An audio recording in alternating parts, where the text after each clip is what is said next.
हमारी वाली जो ऑडियंस है वो क्या सोचती है। फोर्थ है द रॉक का एक्नॉलेज करना रोमन रेंस को। आपको मिलने वाला है नेटफ्लिक्स का सब्सक्रिप्शन हमारे असली अखाड़ा की तरफ से। सेफ खेल। And the winner of this category is, बार बार उसको सुन के हंसाऊं।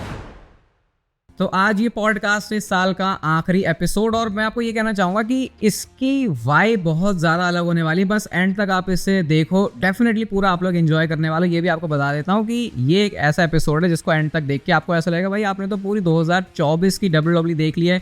हमारा भी ये साल का आखिरी एपिसोड है पॉडकास्ट। देखो बहुत सारी मेहनत की, लेकिन साल के एंड में हमने इसको लॉन्च कर दिया। 2025 के लिए भी बहुत बड़े प्लान्स है, और जैसा आयुष हमने लोगों से सबमिशन लिया था 2024 के ये असली अखाड़ा के ईयर एंड अवार्ड्स, जहां पे सारी कैटेगरीज है, मेल सुपरस्टार, फीमेल सुपरस्टार, कौन कहां कैसे जीता, आपके ही जो सारे वोट्स हैं।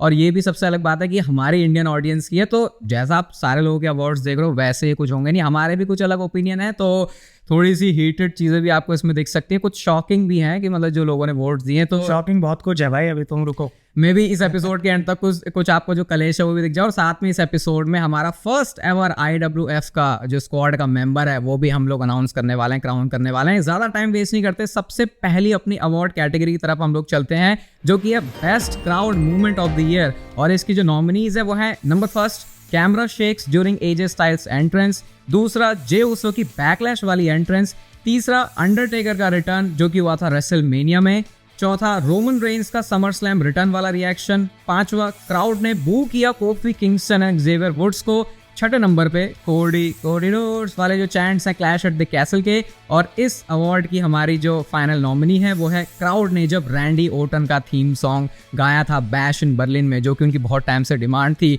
और अब इन सारी कैटेगरीज के बाद जो इस अवार्ड कैटेगरी के विनर हैं वो हैं रोमन रेंस का रिटर्न, जो कि हुआ था समर स्लैम में। और इस वाली अवार्ड कैटेगरी को आयुष मिले हैं 34% वोट। तो मतलब ऑब्वियसली रिएक्शन तो ये बहुत अच्छा था, मतलब जब वहाँ मतलब सारे ऑब्वियसली हमने क्योंकि नॉमिनी बनाया तो सारे रिएक्शन अच्छे हैं, बट यस ये तो 34%। और दूसरे नंबर पे भी जो मैं देख रहा हूँ वो है ऑलमोस्ट 21% के साथ जे ऊसो की बैकलैश वाली एंट्रेंस। थोड़ा AJ स्टाइल्स वाली एंट्रेंस को उतना भाव नहीं दिया लोगों ने, और मैं अपना भी विनर बताता हूँ। लेकिन ना मेरे को थोड़ा मजा सा आ रहा रोहित ये अवार्ड्स करने में ना, पहली बार हमने ऐसे किया, तो आप लोगों का भाई बहुत थैंक यू है जिन्होंने भी वोट डाले। लेकिन मेरा विनर उसी को जा रहा है जो 16.3% के साथ माइनॉरिटी में रहा यहाँ, और वो AJ स्टाइल्स की कैमरा शेकिंग वाली मूवमेंट है। बिकॉज मैंने आज तक देखा नहीं WWE में ऐसा कुछ कि कैमरा वाली वाइब कुछ हो जो क्राउड की वजह से हुई हो। जैसा अभी हमने अभी स्टार्ट में बोल दिया कि देखो बहुत अलग अलग सबका ही होने वाला है, क्योंकि आयुष का तो है भाई यहाँ पे जो AJ स्टाइल्स का कैमरा शेक हुआ था, मेरा ये नहीं है। देखो सारे ही अच्छे हैं, किसी का ऐसा नहीं किसका सही है गलत है। मेरा जो है इसमें जो मेरे को सबसे बेस्ट क्राउड का मूवमेंट लगा वो है अंडरटेकर का रिटर्न, जो कि रेसलमेनिया में हुआ था। और इसका थोड़ा सा एक्सप्लेनेशन भी देना पड़ेगा, देखो एक्सप्लेनेशन भी देने पड़ेंगे क्योंकि वरना दोनों हम लड़ सकते हैं यहाँ पे। तो उसका सिंपल रीजन है भाई, मेरे लिए बहुत अनएक्सपेक्टेड मूवमेंट था, और रेसलमेनिया की उस समय गर्मी भी कुछ अलग सी लग रही थी। तो अब अगले अवार्ड की तरफ बढ़ते हैं, और एक कंबाइंड आ रहा है सीधा best and worst PLE of the year. Obviously यहाँ पे नॉमिनीज जो है वो सारे PLEs थे जो पूरे साल में हुए। और रोहित इससे पहले कि मैं यहाँ पे विनर अनाउंस करूँ, कुछ मैं निकाल के लाया हूँ। यहाँ पे लोगों ने ना अपने करतब दिखाया थोड़े से, तो आप भी सुनना है।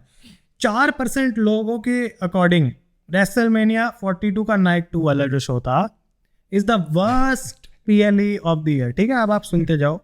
16% लोगों ने बोला कि बैकलैश वर्स्ट था, 16 ने बोल दिया बैकलैश बेस्ट थी, यानी कि अभी तक डिसाइड नहीं हो पा रहा। और एलिमिनेशन चेंबर जो पेपर व्यू था, ज़्यादा लोगों ने बोला कि बुरा था अच्छे से। लेकिन winner is for the best pay per view, वो 4% वाले सुन लो अच्छे से सारे हैं, रेसलमेनिया 42 नाइट 2। और इससे पहले वर्स्ट पे जाएं, पहले मैं रोहित से पूछ लेता हूँ कि कहाँ से आया है 4%। मुझे लग रहा है आयुष इतनी ज्यादा एक्साइटमेंट में है कि रेसलमेनिया 42 बोल दिया उसने, क्योंकि ये है हमारी रेसलमेनिया भी 41 वाली। और आई थिंक बहुत 41, ओह माय गॉड 40 भाई, मैं नाइट 2 और 2 में कंफ्यूज हो गया। मतलब ऑब्वियसली मतलब इसमें तो कुछ डिबेट भी नहीं होनी चाहिए, मेरा भी फेवरेट सबका ही ये वो है, और इसको मतलब लोगों ने सबसे ज्यादा वोट भी दिया है। तो सिंपल मेरा विनर भी सेम है भाई, यहाँ पे क्या ही बोलेंगे। और वर्स्ट की तरफ चले जाएं तो जहाँ सबसे ज्यादा पैसा निकलता है यूजुअली वो चीज़ सबसे ज्यादा अच्छी नहीं होती है। ऐसा ही WWE के केस में सऊदी अरेबिया का क्राउन जूल वाला जो इवेंट है उसको यहाँ पे 37% लोगों ने वर्स्ट पीएलई वोट किया। ये तो बिल्कुल मतलब आई थिंक ऐसा भी था ना कि एक्सपेक्टेशन बहुत सारी भी थी, और ये भी था कि क्राउन जूल वाले शो को बड़े हाइप करते हैं, फिर उसमें हुआ नहीं, और फिर बाकी तो उसमें टाइटल वाइटल क्या लेके आ गए, तो इसीलिए सबको बेकार ही लगा। नेक्स्ट अवार्ड कैटेगरी है हमारे पास funniest movement of the year, और भाई यहाँ पे बोलने के लिए बहुत सारी चीजें हैं। फर्स्ट, ड्रू मैकिंटायर का ट्वीट जो कि रेसलमेनिया के मैच में ही उन्होंने किया था। सेकंड पर है लिव मॉर्गन और डोमिनिक मिस्टेरियो की स्ट्रेचिंग, अब मुझे ज़्यादा नहीं पता इसको मैं और कैसे एक्सप्लेन करूं। नंबर थर्ड पर है केविन ओवंस का किकआउट करना माइकल कोल को उनकी रेंटल कार से। फोर्थ है आर-ट्रूथ का लैडर मैच के अंदर टैग इन करना, जो कि हमेशा आर-ट्रूथ की कुछ चीजें ऐसी रहती हैं। फिफ्थ भी है आर-ट्रूथ का एक विमेन्स रॉयल रंबल मैच में एंट्री मारना। और सिक्स्थ है Roman Reigns and CM Punk का वो इंटरेक्शन जो कि वॉर गेम्स मैच से पहले शार्क केज के अंदर था। And the winner of this award is R Truth की entry women's royal rumble match में। इससे आई थिंक ये भी पता चलता है कि मतलब आर-ट्रूथ, कई बार तो आर-ट्रूथ ने इतने सारे अपनी चीजें करते हैं कि वो बहुत ऑब्वियस भी होगा कि जब भी वो कुछ करेंगे लोगों को पसंद ही आ रहा है। और हमेशा मुझे लगता है कि ये जानबूझ के आर-ट्रूथ से कुछ ऐसा कराया जाता है, जब एंड में WWE अपने अवार्ड बनाए तो वहाँ पे आर-ट्रूथ का भी आना चाहिए, लेकिन मैं यहाँ पे इस चीज़ से सहमत नहीं हूँ थोड़ा सा लोगों से। और 17% जिसको वोट मिला उसके साथ मैं गया हूँ। जब ड्रू मैकिंटायर ने मैच के बीच में ट्वीट कर दी, भाई मैं मतलब ना ऐसी चीज उठा के ला रहा हूँ इन अवार्ड्स में जो हुई नहीं है पहले। मेरे को याद नहीं कब ऐसे कोई कर रहा होगा मैच के बीच में फोन निकाला और सच में ट्वीट कर दिया। तो भाई यहाँ पे हम दोनों के ओपिनियन सेम ही है, क्योंकि अरे वाह भाई। मेरा भी ड्रू मैकिंटायर का वो जो ट्वीट करना था वही है। और आई थिंक इसके पीछे मैं इसको फनीएस्ट, ऐसा नहीं है कि बहुत हंसी सी आ गया, कुछ ऐसा था, एक तो बहुत क्रिएटिव भी था क्योंकि इससे पहले हमने कुछ ऐसा देखा नहीं है।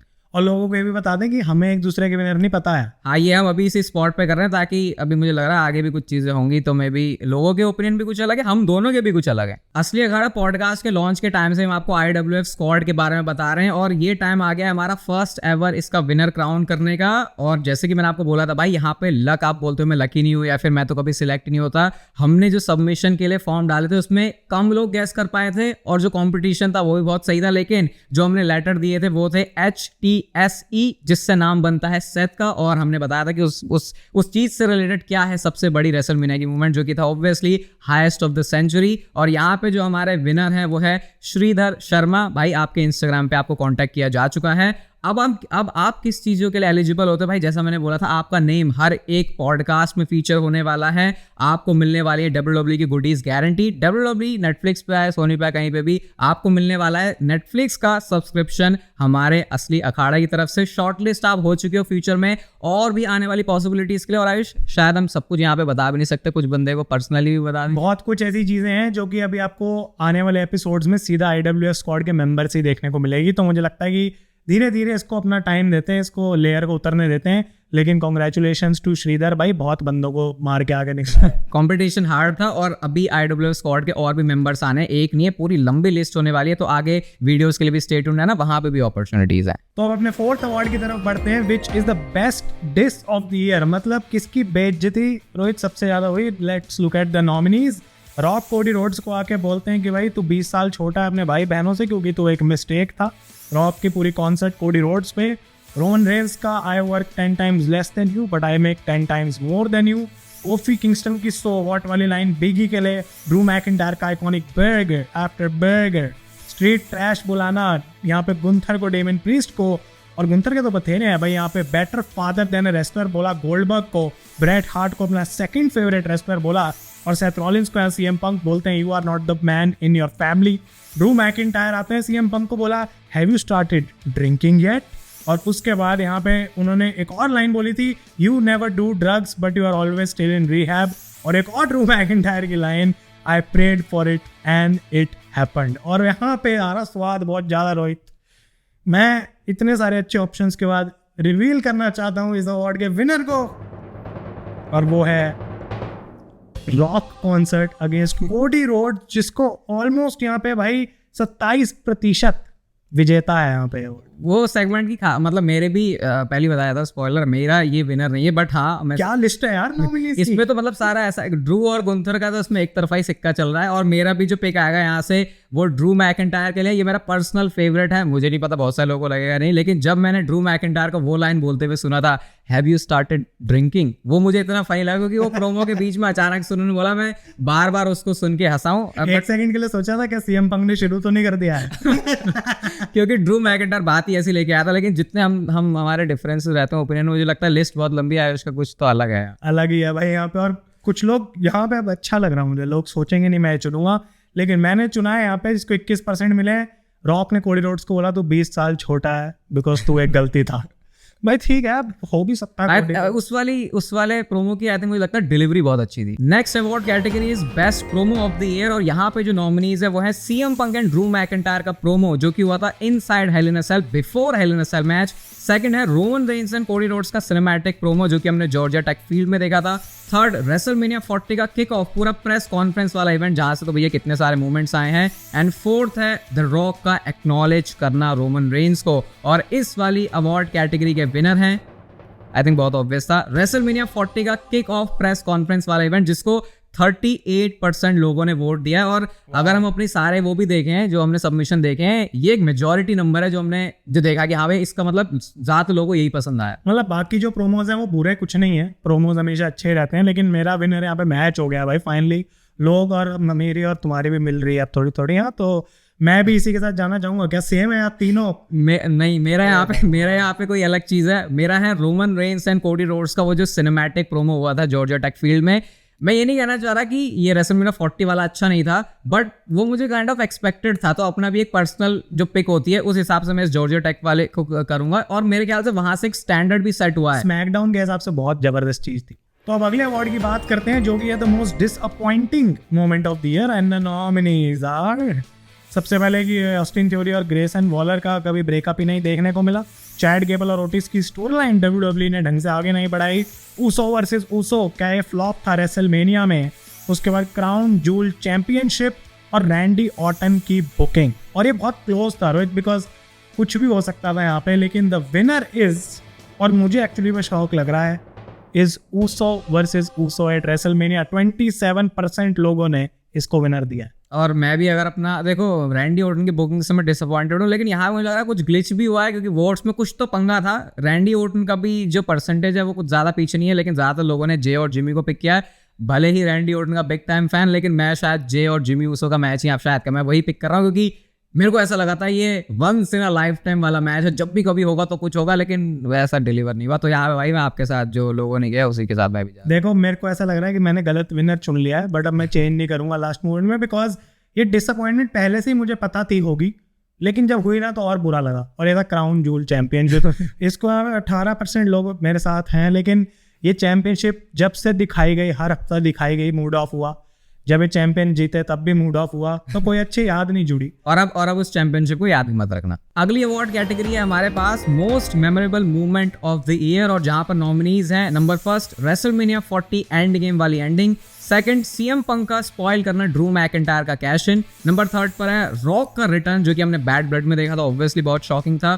फोर्थ है ओजी ब्लड लाइन का रियूनियन जिसका फैंस ने बहुत टाइम से वेट किया था। फिफ्थ ड्रू मैकिंटायर का सीएम पंक के ब्रेसलेट को फाइनली डिस्ट्रॉय करना। और नंबर 6 पर है एजे स्टाइल्स का अपने रिटायरमेंट को फेक करना। And the winner of this category is, I think बहुत ऑब्वियस भी है, रेसलमेनिया 40 की एंड गेम वाला जो सारा सीक्वेंस था। और मुझे लगता है भाई यहाँ पे तो मैं सीधे ही मेरा भी विनर यही है भाई, क्योंकि उस भाई ये memorable spot of the year नहीं है, memorable spot of the generational of all time वाला स्पॉट है। तो यहाँ पे अगर कोई मतलब बाकी स्पॉट्स इतने अच्छे होने के बावजूद भी फीके लग जाए ना, तो मतलब समझ ऐसा लग रहा है कि यार बाकियों में क्या कमी थी, लेकिन जब इस मूवमेंट को देखें तो पता लगा ये कितना बड़ा था। अब नेक्स्ट अवार्ड की तरफ बढ़ते हैं जो कि है द मोस्ट शॉकिंग मूवमेंट, और यूजुअली बहुत इंटरेस्टिंग होता है। और इसकी नॉमिनीज हैं सीएम पंक ने ब्लड लाइन को ज्वाइन किया, न्यू डे ने बिग ई को धक्के मार के बाहर निकाल दिया भाई, कोडी रोड्स और रोमन रेंस टीम अप करते हैं, रोमन रेंस का return at SummerSlam as the OTC, Kevin Owens का हील टर्न कोडी रोड्स पे, रॉक का फाइनल बॉस बनना, डेमियन प्रीस्ट का कैश इन,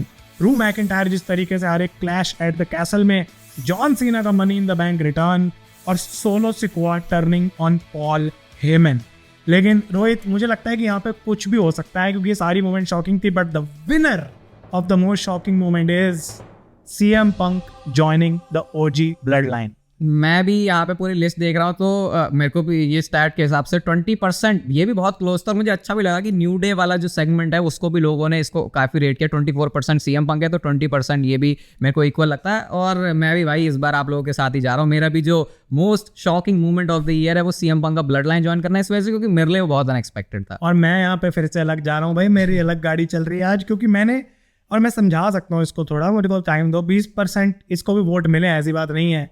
और ये था जॉन सीना का return and money in the bank. मतलब मुझे नहीं लगता कि वो एक्सपेक्टेड था, और जो अनाउंसमेंट वो करी गई कि मैं रिटायर हो रहा हूँ, मैं WWE में जा रहा हूँ, अपनी आऊँगा, तो वो एक अपने आप में मोमेंट जरूर होल्ड। ऑब्वियसली जॉन सीना की रिटायरमेंट वाली थिंग है तो हमेशा शॉकिंग भी होनी थी, क्योंकि बंदा अचानक से आके बोला भाई मैं रिटायर हुआ। इतनी अच्छी नॉमिनीज है भाई कि कुछ अवार्ड तो देख के ऐसा लग रहा है उन्हें भी दे दो कुछ। अगली अवार्ड कैटेगरी है राइवलरी ऑफ द ईयर, और भाई यहाँ पे तो बहुत सारी चीजें हैं। CM Punk versus Drew McIntyre, Bloodline versus Cody Rhodes, Liv Morgan versus Rhea Ripley, Sami Zayn versus Gunther, OG Bloodline versus the New Bloodline, Braun Strowman versus Bronson Reed, और 7th पर है Andrade versus कार्मेलो हेस। यहाँ पे competition बिल्कुल ही एक तरफा है and the winner of this award category इस एक तरफा तरीके से CM Punk versus Drew McIntyre. मैं भी साथ में बता देता हूँ, कोई ऑब्जेक्शन है ही नहीं इस चीज पर। 71% के साथ जो हमारी ऑडियंस ने बोला वही मेरा है, और मुझे मैं आई थिंक बेट भी ले सकता हूँ आयुष का भी यही है। 100% यही है भाई। 71% लोग जा रहे, इतनी उल्टी नहीं बहरी मेरी गंगा। तो मुझे लगता है कि WWE ने ना इस साल में, जबकि ब्लड लाइन की स्टोरी इतने सालों से बेस्ट चल रही है, तो थोड़ा वियर्ड है सोचना कि वो best story of the year या राइवलरी ऑफ द ईयर नहीं बनी। लेकिन इसके आसपास कुछ था ही नहीं, दूर दूर तक कुछ नहीं। इवन मैं तो ये भी कहना चाहूंगा कि हम हमेशा ऐसी बात करते हैं कि एटीट्यूड एरा के फैंस कितने ज्यादा खुश नसीब है कि उनको ये मिला। जो हमने 2024 में ड्रू मैकिंटायर सीएम पंक के बीच देखा है, ये शायद अब इनको भी बोले रिपीट करने के लिए तो इनके लिए भी मुश्किल होगा। तो भाई, और लोग ये भी याद रखेंगे जबकि इनके 3 ही मैच हुए हैं, लेकिन ये कब से चलती आ रही है स्टोरी लाइन, सोशल मीडिया पे चलती आ रही है, क्या क्या नहीं किया है।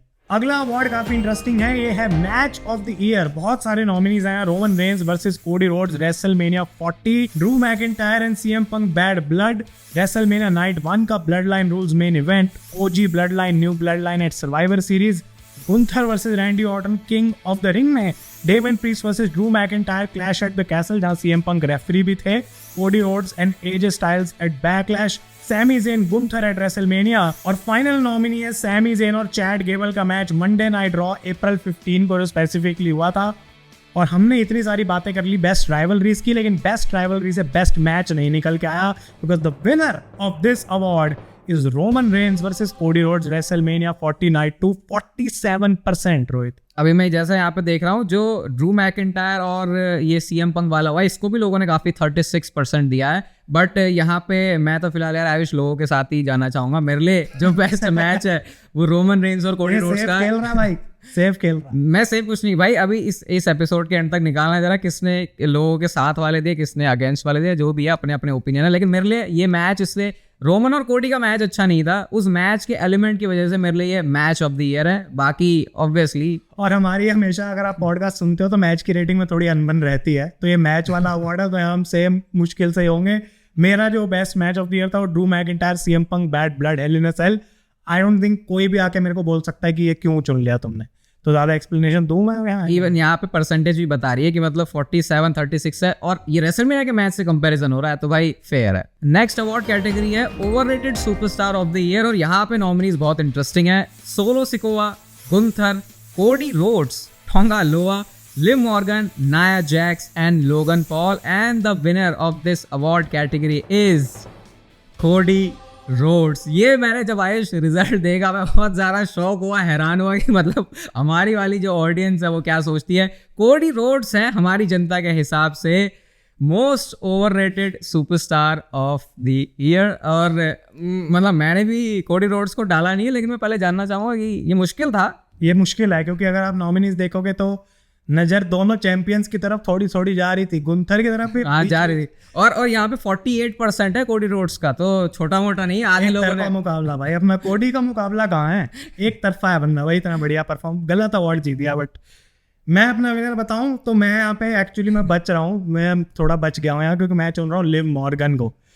लिव मॉर्गन आई थिंक बहुत ओवररेटेड रही है, और लेट मी एक्सप्लेन, बिकॉज हंसी छूट रही है रोहित की कि ये क्यों चुन लिया भाई, ये तो ऐसे ऐसे कर दिया। लेकिन लिव मॉर्गन जितनी लंबी देर के लिए चैंपियन रही हैं, एक तो उनकी पूरी फ्यूड खराब है, यार ये रिप्ली के साथ कोई मजा नहीं आया, बस टाइटल दे के रखा भाई, मैच कराए हैं और उनको चैंपियन पूरे साल ऑलमोस्ट रखा, क्या कराया था लिव मॉर्गन ने। भाई इस पे तो मैं डिसएग्री करूंगा, लेकिन अभी इसके बारे में ज्यादा बात मैं करूंगा नहीं, इस मुद्दे के ऊपर भी आएंगे। मैं अगर अपना ओवररेटेड सुपरस्टार बोलूं तो भाई ये मैं अभी हम डिस्कस भी कर रहे थे इसको, जब हम पूछ रहे थे भाई तू क्या कर रहा है, तू क्या कर रहा है, तो जैसे बात की थी ऐसी, ये ऐसा बंदा है इसको रेट भी नहीं कर सकते क्योंकि इसका नाम है टोंगा लोआ। तो भाई मेरे को तो किसी को लगा नहीं भाई कि मैं किसी बंदे के ऊपर जाऊं। सोलो सिकोआ को भी 10% लोगों ने ओवररेटेड बोला है। भाई लिव मॉर्गन सेफ चॉइस है तो टोंगा लोआ तो परफेक्ट चॉइस है। उसको कोई अवार्ड दे दिया, यही लोग खुश हो जाएंगे सुन के भाई। अब नेक्स्ट अवार्ड इसी का उल्टा है, underrated superstar of the year, जिसकी नॉमिनीज है Chad Gable, Sheamus, Finn Balor, Logan Paul, Andrade, Ludwig Kaiser and Kevin Owens. यहाँ पे भी थोड़ा पंगा पड़ा था भाई, केविन ओवेंस को हमने बाद में ऐड किया था तो उस हिसाब से भी 17% वोट तो ले गए, लेकिन विनर इज, दिल खुश हो गया, फिन बैलर भाई 34.3%। सीधा पूछना चाहता हूँ क्या सेम है या नहीं है? यार देखो केविन ओवेंस का ना मैं ये भी बोलूंगा कि कम से कम वो बंदे को कुछ तो मिला है साल के एंड तक या बीच बीच में उसे कुछ तो मिलता ही है। फिन बैलर को भी मिला है, लोग बोलेंगे टाइटल मिला, लेकिन इस तरीके से नहीं। मैं भी लोगों के साथ था वो भाई जो भी था 3 बार का डिफेंस, मेरी भी एग्रीमेंट ही रहने वाले लोगों के साथ, मैं भी सेम है, बिकॉज केविन ओवेंस ने जो किया वो हाईलाइट में तो थे, मेन इवेंट में पूरे समय बड़े सुपरस्टार्स के साथ फ्यूड करिए तो बढ़िया है। नेक्स्ट अवार्ड कैटेगरी है breakout superstar of the year, मतलब कि सबसे उभर के बाहर कौन सा बंदा निकल के आया है। नॉमिनीज है यहाँ पे Solo Sikoa, Bronson Reed, Dominik Mysterio, Carmelo Hayes, Bron Breakker, Jacob Fatu, Jey Uso, Chelsea Green and Tiffany Stratton. और इस वाली अवार्ड कैटेगरी के हमारे विनर हैं सोलो सिकोआ, जो कि मैं बोलूंगा थोड़ा सा शॉकिंग है क्योंकि जहां हम सारे रोमन रेंस के फैन बेस की बात करते हैं तो उनके अगेंस्ट में जो बंदा है उसको सोलो सिकोआ को जिताया है 27% के साथ, जो कि थोड़ा है कि भाई मतलब लोगों ने अप्रिशिएट तो किया है सोलो की बुकिंग को। बिल्कुल, और स्पेशली जब नॉमिनीज में तुम्हारे पास Jey Uso, Jacob फाटू, Bronson read जैसे लोग हैं जिनका काफी अच्छा साल रहा है। मुझसे अगर तुम साल के बीच में पूछते तो मैं कभी नहीं बोलता सोलो सिकोआ, लेकिन जो आखिरी के 6 महीने में इंप्रूवमेंट दिखाई है, अगर मैं वो आके अप्रिशिएट नहीं कर रहा तो भाई फिर मेरे को 1-2 गाली दे रहा था। लेकिन मेरा विनर भी यहाँ पे आई थिंक लोगों के साथ ही जा रहा है, सोलो सिकोआ। भाई मैं तो सोलो सिकोआ के साथ तब से खड़ा हूँ जब उस बंदे के साथ कोई खड़ा नहीं था। ये तो क्लैश एट द कैसल 2022 से खड़ा सोलो के साथ। उतना पहले से भी नहीं, लेकिन हाँ जब उनका ट्राइबल चीफ वाला कैरेक्टर आया था तो ऑब्वियसली मैं भी जो इस कैटेगरी का सबसे बढ़िया विनर मानता हूँ वो सोलो सिकोआ ही है। नेक्स्ट अवार्ड होगा फैक्शन ऑफ द ईयर का, जहाँ पे नॉमिनीज कुछ ज्यादा नहीं है but OG bloodline, new bloodline, judgment day, Wyatt 6 और अमेरिकन मेड। हमने मतलब फाइनल टेस्टामेंट रोहित नॉमिनीज में भी भूल गए हम, बट डाला था भाई, किसने वोट नहीं दिया तो आई थिंक मैंने यहाँ पे लिखा ही नहीं है लेकिन the winner of this is not final testament, OG blood line 70%। भाई यहाँ पे तो वाइप आउट, वाइट वॉश। पहले मैं कुछ बोलूं, मैं आयुष तेरे से जानना चाहूंगा कि क्या, व्हाट डू यू थिंक, क्या है इसका? मेरा विनर है न्यू ब्लड लाइन। भाई यहाँ पे हम दोनों सेम है। पहली बार ऐसा हुआ कि लोगों ने जो बोला है हमने उसको मतलब हमारे हिसाब से तो वो नहीं है, हम दोनों का पहली बार सेम हुआ है और आई थिंक फिर हमारा एक्सप्लेनेशन भी सेम है। ओजी ब्लड लाइन ने इतना कुछ खास किया नहीं इस साल की बात करें, बस हाँ वो हमारी मेमोरीज जरूर आई, लेकिन न्यू ब्लड लाइन ही वो है कि अगर वो फॉर्म ही ना हुई होती तो फिर न्यू ब्लड लाइन नहीं होती तो ओजी ब्लड लाइन होती नहीं, कभी बनती नहीं रियूनियन वाली स्टोरी। और स्पेशली अगर हम सोलो सिकोआ को अवार्ड दे रहे हैं यहाँ पे और उनकी तारीफ कर रहे हैं और फिर उनकी फैक्शन का कोई मतलब ही नहीं है तो फिर क्या फायदा। नेक्स्ट अवार्ड कैटेगरी है tag team of the year और यहाँ पे नॉमिनीज हैं Finn Balor and Judgment Day, New Day, Motor City Machine Guns, Tama Tonga and Tonga Loa, the War Raiders, DIY and Street Profits. And the winner of this category is Finn Balor and Judgment Day. अब यहीं से हमको tag team की दशा दुर्दशा समझ में आ रही है कि अगर 28% के साथ लोगों ने ही पिक किया है कि tag team of the year है Finn Balor and Judgment Day, जिनके डिफेंसेस कैसे रहे तो मतलब हालत मतलब ये वही लोग हैं जो फिन बैलर को सबसे ज्यादा अंडररेटेड के साथ साथ बेस्ट टैग टीम भी मान रहे हैं। मुझे लग रहा है थोड़ा सॉफ्ट कॉर्नर दिखा के बोला कि चल यार ये तो ले कुछ तो अच्छा किया है, बट मेरा यहाँ पे बिल्कुल अलग है जो कि मुझे कोई समझ नहीं आया सही में भाई मैं क्या करूँ, लेकिन फिर भी थोड़ा बहुत, ये भी मैंने ज्यादा नहीं, ये मैं समझना मेरे को बहुत पसंद आ गया। फिर भी एक नाम लेने को मैं DIY का नाम लूंगा जो कि 19% के साथ है, क्योंकि फिर भी एक उनका एंगल था। उसके अलावा ही पूरे साल में वॉर राइडर्स फिर भी बोल सकते। भाई देखो मैं बोल रहा हूँ कभी कभी हमारा हो जाता है सेम तुक्के से। DIY पे भाई मैं कसम यहाँ टिक लगा रखा मैंने। 19% लोग हमारे साथ हैं, ऐसा नहीं है कोई नहीं हमारे साथ, लेकिन एटलीस्ट एक प्रॉपर टैग टीम जिसके वापस रियूनाइट होने से मुझे लगता है स्मैकडाउन की पूरी टैग टीम डिवीजन को बहुत फायदा हुआ है। अभी भी उनकी स्टोरी लाइन अच्छी चल रही है हील टर्न के बाद। एटलीस्ट ये कह सकते हैं कि थोड़ा सा एलिमेंट किसी ने डाला तो बस वो DIY है। अगले अवार्ड की बात करते हैं और यहाँ भाई कलेश के लिए रेडी रहो। Female superstar of the year nominees are Nia Jax, Liv Morgan, Rhea Ripley, Bianca Belair, Jade Cargill, Chelsea Green, Tiffany Stratton और इयो स्काई। और the winner of this award, जो कि बहुत क्लोज ही मैं कहूँगा, 2 ही कंटेंडर्स थे यहाँ पे लोगों के लिए, 46% के साथ लिव मॉर्गन। और मैं अपना विनर तो यहाँ बिल्कुल पहले नहीं बताऊंगा, तो मैं रोहित से पूछूंगा कि क्या थॉट्स हैं इसके ऊपर। भाई जो मैंने बोला था अभी कि ओवररेटेड वाली बात पे जो लिव मॉर्गन को घसीटा गया था, मैं तो यही कहना चाहूंगा भाई, मेरे लिए तो female superstar of the year Liv Morgan है। और उसके पीछे रीजन ये कि जिस तरीके से उन्होंने इंप्रूवमेंट दिखाई है, मेरे ख्याल से अगर किसी ने अगर उनको ओवररेटेड का टैग भी दिया तो शायद इस रीजन की वजह से कि क्योंकि उनको एक्सपोजर सबसे ज्यादा मिला है, कुछ रिपीटेड चीजें भी दिखी हैं, एंड तक आते आते साल के जरूर। ओवररेटेड का टैग इसलिए दिया भाई बिकॉज पूरे 5 साल में कुछ खास किया नहीं है, बस टाइटल ले घूमे। बट फिर अगर हम पूरे विमेंस डिवीजन से कंपेयर भी करें तो मैं किसी को लिव मॉर्गन से ऊपर तो नहीं रख सकता। एटलीस्ट उन्होंने 10 बार कुछ काम किया तो 7-8 बार तो मुझे एंटरटेन किया ही है। वो 3-4 रीजन की वजह से मैं ओवररेटेड कैटेगरी में तो नहीं दे सकता। देखो लेकिन मैं अपना विनर बता देता हूँ यहाँ पे, और बहुत कुछ कोई नहीं है मेरे साथ यहाँ, लेकिन my superstar of the year जो कि बहुत अर्ली है शायद, इज चेल्सी ग्रीन। बिकॉज देखो भाई, एक एक्सप्लेनेशन लॉजिक देने की मैं कोशिश कर सकता हूँ। चेल्सी ग्रीन ने जो किया है, मुझे पर्सनली पूरे साल पूरा फुल एंटरटेनमेंट मिला चेल्सी ग्रीन की तरफ से। और विमेंस की डिवीजन कोई ऐसी नहीं थी कि कोई एक प्लेयर इतना आगे है, जैसे लास्ट ईयर रिया रिप्ली का था तो पता तो सबको रिया रिप्ली टॉप पे है। इस साल कोई ऐसे अलग से नहीं शाइन हुआ, लेकिन चेल्सी ग्रीन ने बिना कुछ करे भी वहां तक वो पहुंची और finally now she is champion by the first ever and the longest raining women's United states champion. ये रिकॉर्ड अभी तक लिव मॉर्गन। ऐसा तो नहीं है कि मैं टिफनी ये जो नाम लिया है चेल्सी ग्रीन का, इससे डिसएग्री करूंगा। मैं अपनी वीडियोस बहुत अप्रिशिएट करता हूँ, लेकिन पूरे साल को उठा के मेरे लिए वो सैंपल साइज थोड़ा सा छोटा है। सेकंड पे रिया रिप्ली है बाय द वे, 34%। अवार्ड्स की हमारी नेक्स्ट एंड फाइनल कैटेगरी है male superstar of the year. और इसमें मुझे पता है सब लोगों का बहुत इंटरेस्ट होगा। Cody Rhodes, Gunther, Roman Reigns, the rock, the best in the world CM Punk, Drew McIntyre, Seth freaking Rollins, Damon Priest and Jey Uso. And the winner of this award category is original tribal chief Roman Reigns, जिनको मिले हैं 38% vote. बहुत सारे लोगों का अलग अलग opinion हो सकता है इसके ऊपर, बट सबसे पहले आयुष का मैं जानना चाहूंगा, क्या रोमन रेंस हैं उसके हिसाब से?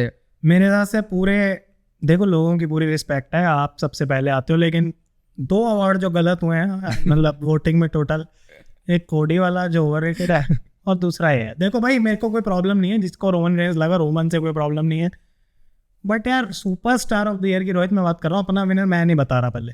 देखो यार, यहाँ पे एक बात होती है कि यार हमको यहाँ पे अपने शब्दों का चुनाव बहुत सही तरीके से करना पड़ेगा। तो देखो रोमन रेंस की फैंडम बहुत ज़्यादा है, उसमें कोई शक नहीं है, बट अगर मैं बोलूँ कि पूरे साल में सबसे बेस्ट काम किसने किया है, मैं नींद में, सपने में, जागते उठते बैठते किसी भी सिचुएशन में पूछ लो, एक ही नाम लूंगा और वो है स्कॉटिश वॉरियर ड्रू मैकिंटायर का। क्योंकि आई थिंक ये बताता है कि गलत हो जाता तो मैं उठ जाता आज यहाँ से, क्योंकि रोमन रेंस पहली बात तो भाई इतने ज्यादा शोज पे दिखे नहीं है। हाँ, अगर तुम मेरे से इससे पहले साल का, उससे पहले का पूछोगे तो वहाँ मेरे डेफिनेटली अलग मुझे ऐसा लग रहा है कि ड्रू मैकिंटायर को अवार्ड ना देना ज्यादा बुरा है देन रोमन रेंस को अवार्ड देना। बिकॉज अगर इतना काम करके भी बंदे को कभी अप्रिसिएशन नहीं मिलेगी, because most of the award में देख रहा हूँ कोडी और गुंथर को मिल रहे हैं, वैसे रेसलिंग के जो अवार्ड है वो मेल सुपरस्टार के, रोमन को नहीं मिल रहा कुछ, तो हम तो ड्रू को देंगे ना।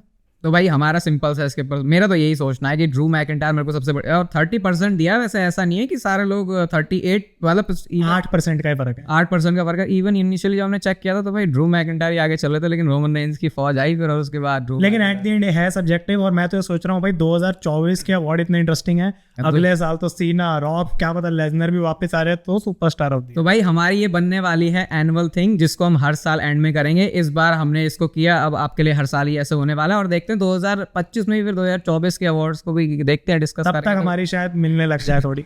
अभी तक तो बहुत सारे डिफरेंसेस हैं, बट होपफुली आपने इस एपिसोड को एंजॉय किया होगा। हमने बहुत यूनिक और अलग बनाने की इसको कोशिश करी कि सिर्फ नॉर्मल चीज़ों से भी हटके आपके लिए जो कंटेंट है वो लाते रहें। IWF स्क्वाड का आज हमने पहला मेंबर भी अनाउंस कर दिया, बाकी आगे भी सारी चीज़ें आपके लिए होती रहेंगी। जैसा कि बोला, असली अखाड़ा सिर्फ एक पॉडकास्ट नहीं है, बल्कि हम किसी बड़े गोल और बिगर कम्युनिटी और बनाने की बात कर रहे हैं। बाकी अगर आपको ये वीडियो पॉडकास्ट अच्छा लगा तो इसे लाइक कर दो, चैनल को सब्सक्राइब कर दो। ऐसी और इंटरेस्टिंग वीडियोस के लिए हम आपसे मिलेंगे असली अखाड़ा पॉडकास्ट के नेक्स्ट एपिसोड में। तब तक के लिए गुड बाय, टेक केयर और लेते रहो जिंदगी के मजे।